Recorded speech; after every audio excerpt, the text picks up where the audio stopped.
BBL 851, turn right, heading 180. Order 14 Papa, turn right 245, report localizer established 26. Apologies for the delay in getting this video out, however today's focus centres around Air India, a carrier frequently featured here on the channel for many years now, but has recently gone pretty quiet, I must admit. The Finance Ministry within India noted earlier this week that they had received bids of a financial manner for the privatisation process. Air India is a carrier in severe debt, and the Indian government has been looking for a new buyer for multiple years now without any luck.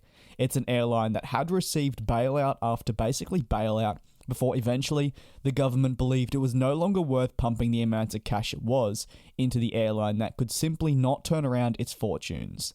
The airline faced severe competition in the form of new emerging low-cost carriers within India, offering a better, more improved product for a smaller fee, which was a significant bonus for passengers.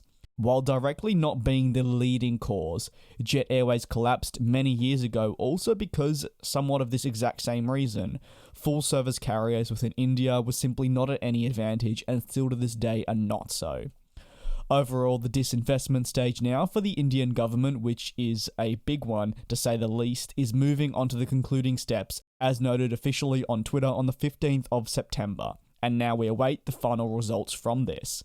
For the Indian government, even with the pandemic, it's been a long few years trying to disassociate themselves from the Indian airline.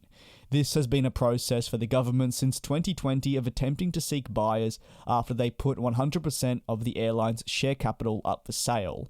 However, over time, they've seen potentially interested parties come and go without any success.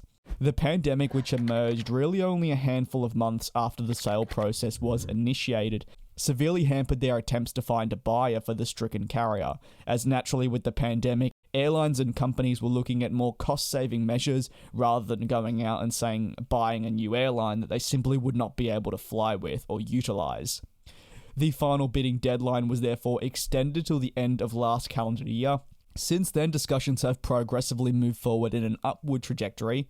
Now we await to hear the final results, which will be beneficial for the Indian carrier and allow us to see the direction that the new shareholders will want to take the airline moving forward and see their overall goals to have them return to profitability and, of course, more importantly, cut those losses off as soon as possible. Let me know what your thoughts are in the comment section below. I'd be very, very interested to hear your take on how you see this situation moving forward and potentially the new people that will come into the Air India group. Do you think there'll be any changes to potentially fleet or network operations, or will the whole airline be overhauled? Feel free to leave your thoughts once again, like I mentioned, in the comment section, and as always, thanks very much for watching. I will see you next time.